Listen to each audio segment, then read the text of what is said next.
Bonjour, Shavua Tov, Shavua Shavua Tov Tov. Rav. Donc, on se retrouve pour la deuxième de cette courte émission avec le Rav Brandt. Rav Brandt, merci beaucoup pour la semaine dernière. Je crois que grâce à vous, dans toute l'étape de Shabbat, on a eu un beau Dvar Torah sur la paracha de Bereshit. Et cette semaine, on va attaquer la prochaine paracha, une star de la Bible, Noach. Une star. Une Oui, star. nous sommes tous les petits-fils de Noach, effectivement. Pas seulement de Abraham. Nous sommes tous petits-fils de Noach, puisque il y a eu le déluge et tout le monde est mort. Il reste que Noach et sa famille. Donc nous sommes tous des petits-fils de Noach. Oui. Donc c'est une star pour nous.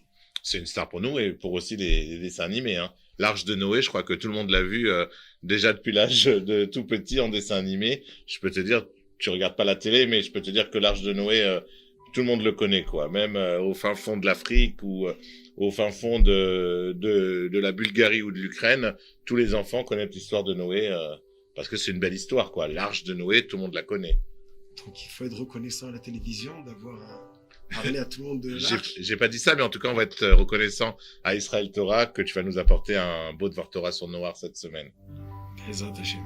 Alors, la personnalité de Noach, la Torah nous raconte, Ele Toldot Noach, Noach Ish Tzadik.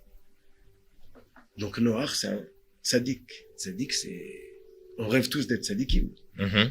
Mais c'est marqué Tamim Haya Bedorotav.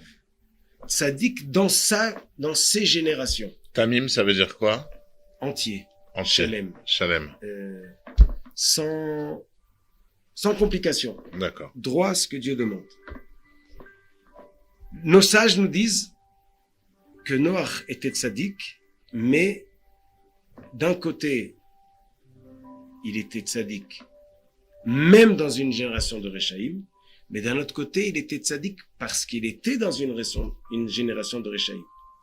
Et nos sages nous disent... Alors, les Réchaïm, c'est des mauvais, hein, c'est ça? Les Réchaïm, c'est des mauvais. Voilà. Okay. Il n'en manquait pas, malheureusement, dans la génération de Noach, puisqu'ils sont tous été exterminés par le déluge. Par le déluge. Alors donc, que lui était tranquille sur son yacht, avec sa femme et ses enfants et tous les animaux de la planète.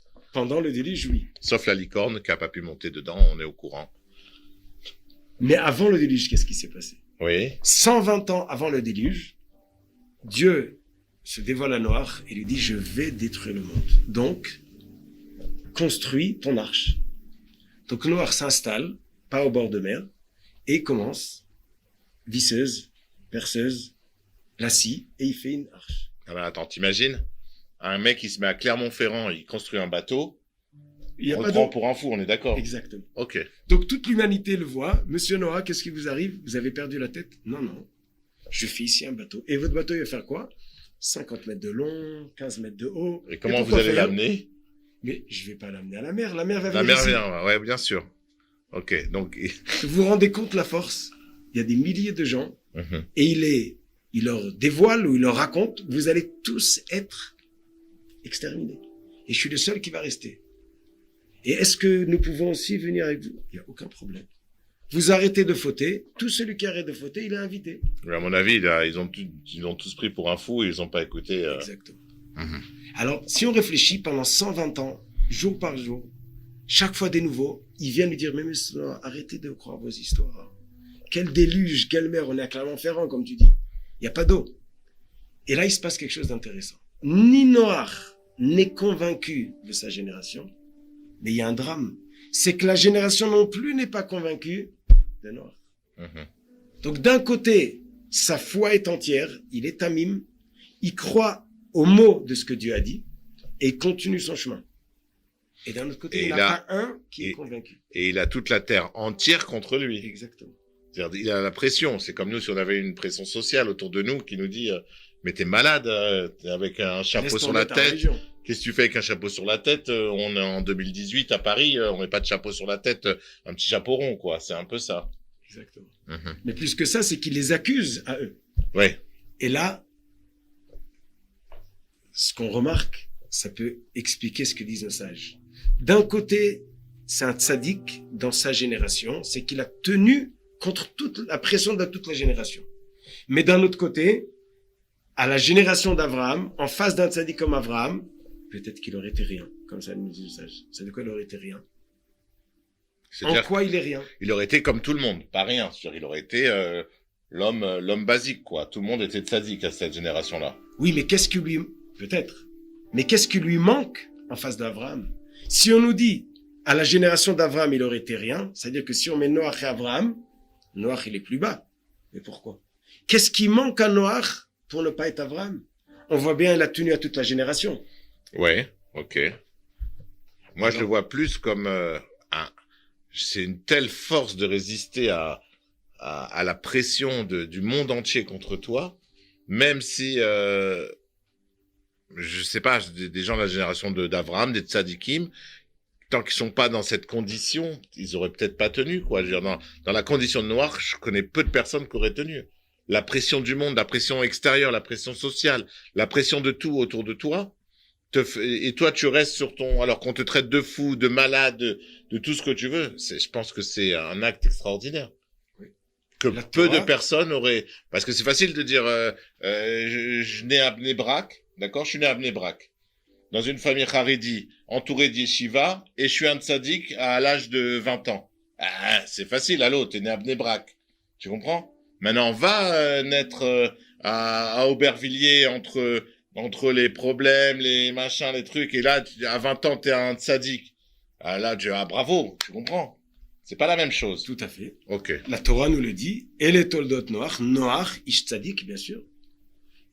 Résister à la pression du monde, c'est Noach, Ish Tzadik. Mhm. Et la force, elle vient aussi de Tamim, d'être entier. Ce que Dieu dit, je fais, sans chercher, sans comprendre. C'est vrai.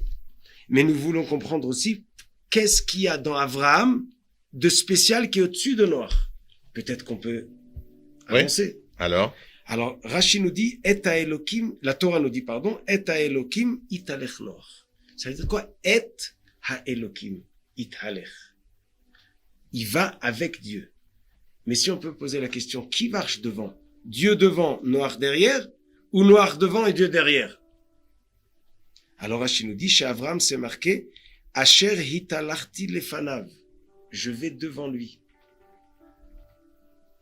Noach ayat sarir saad le tomcho.